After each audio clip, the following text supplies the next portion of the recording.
গোলকগঞ্জত পুনৰ লাভ জিহাদৰ দৰে ঘটনা। গোলকগঞ্জত মহিলাক ব্লেকমেইল কৰাৰ অভিযোগত এজন আটক, আৰক্ষী তদন্ত অব্যাহত।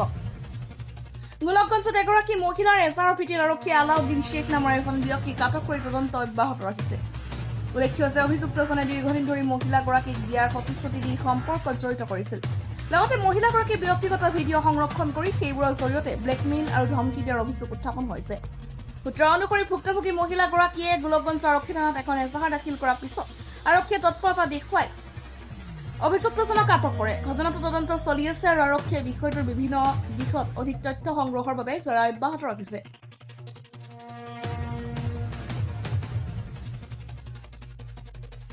আগৰ পৰা এনেকা এটা ব্লেকমেইলিং চলি আছে। সেইটো চাৰিআলিৰ ঘটনা হয়। এইটো কি কয়, চাৰিআলি বজাৰৰ ঘটনাখন হয় যে তাৰ ভাইয়েকে কমপ্লেইন কৰিলে যে এনেকা মোৰ বাইদেউক এনেকা ব্লেকমেইলিং কৰি আছে, এইটোৰ উচিত তদন্ত কৰি তাক বিধি ব্যৱস্থা ল'ব লাগে। তা আমি যেতিয়া সিহঁতক লৈখিনি আমি যেতিয়া গোট খাইখিনি বহিলোঁ, তাক কৈখিনি বহিলোঁ যে ইয়াতে আহক, আমি কিবা আপোনাক সুধিম, আপুনি ক'ব লাগিব। কোৱাৰ পিছত আমি এটা দুটা কোৱাৰ পিছত তাৰ মোবাইলখিনি আমি চালোঁ। চোৱাৰ পিছত সি কয় যে আমাৰ দেউতা আৰু কি কয় পাছৱৰ্ডটো খুলিলোঁ, তেতিয়া চালোঁ যে এনেকা আমাৰ এতিয়া বোৱাৰী জীয়াতো হৈ আছে, এতিয়াতো ছোৱালী জীয়াত হৈয়ে আছে। লগতে কালিহে গম পালোঁ এতিয়া বোৱাৰীও পিছত লগাই আছে। এইটো অতি সোনকালে বন্ধ কৰিব লাগে। লাভ জেহাদী আৰু বোৱাৰী জেহাদী আমাৰ আন্তঃৰাষ্ট্ৰীয় হিন্দু পৰিষদ, ৰাষ্ট্ৰীয় বজৰং দল আৰু মহিলা পৰিষদৰ ফালৰ পৰা এইটো আমি হুংকাৰ দিছোঁ যে অতি সোনকালে ষ্টেপ ল'ব লাগে অসম চৰকাৰৰ। যেনেকৈ UCC আইন আনিছে এনেকৈ এখন লাভ জেহাদী বোৱাৰী জেহাদী আইন আনিব লাগে।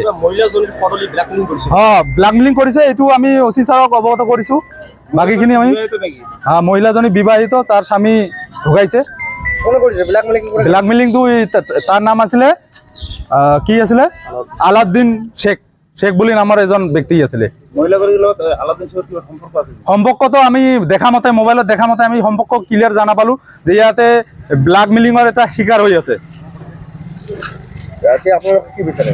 আমি এইটো বিচাৰোঁ যে যেনেকৈ আমি অৱগত কৰিছোঁ থানাক, যে ভাৰপ্ৰাপ্ত আৰক্ষীক যে আমাৰ উচিত তদন্ত কৰি উচিত শাস্তি প্ৰদান কৰিব লাগে, এইখিনিয়ে আমাৰ দাবী। আলাউদ্দিনক আটক কৰিছেনে? আলাউদ্দিনক আটক কৰিছে, এতিয়া থানাত আছে, এতিয়া আৰক্ষী জিম্মাত আছে। আৰু ঘটনা কি ধুবুৰী জিলাত বহুতে হৈ আছে, আমি এতিয়ালৈকে বহুতে পালোঁ। যেনেকা পৰহি চাপৰত হৈ গ'ল, তাৰপিছত আকৌ এই চাৰিআলিত হৈ আছে। এনেকা আমাৰ বোৱাৰী জিহাদ আৰু ছোৱালী জিহাদ, মাইকী জিহাদ সববিলাক জিহাদ হৈ আছে। এইটো আমি OC ছাৰক কল কৰিছোঁ। তাৰপিছত OC ছাৰে আমি জনাইছিলোঁ যে আমাক লিখিতভাৱে আন্তঃৰাষ্ট্ৰীয় হিন্দু পৰিষদ, ৰাষ্ট্ৰীয় বজৰং দলক যেতিয়া সিহঁতৰ নিজৰ ভাইয়ে আমাক লিখিতভাৱে এখন দিছে যে এনেকা মইতো আগতো এনেকা কেছত পৰিছোঁ, মিছা কেছত মোক এনেকা জড়িত কৰিখিনি ইহঁতে এনেকা ৰেকেট চলাই আছে যে ইহঁতে বোৱাৰী জিহাদ কৰি আছে, মোৰ বাইদেউজনক ব্লেকমেইলিং কৰি আছে, কিবা কিবি ফটো দেখাইখিনি আমি এইটো গম পালোঁ যে হয় সঁচাকৈ এইটো ঘটনা হয়। তাৰপিছত আমি লগালগ আমি OC ছাৰক কল কৰিছোঁ, OC ছাৰ নাছিলে। তাৰপিছত আমাৰ CA ছাৰে গৈছিলে ফিল্ডত, যাইখিনি তাক অৱগত কৰিখিনি লৈ আহিলে আৰু এইখিনি।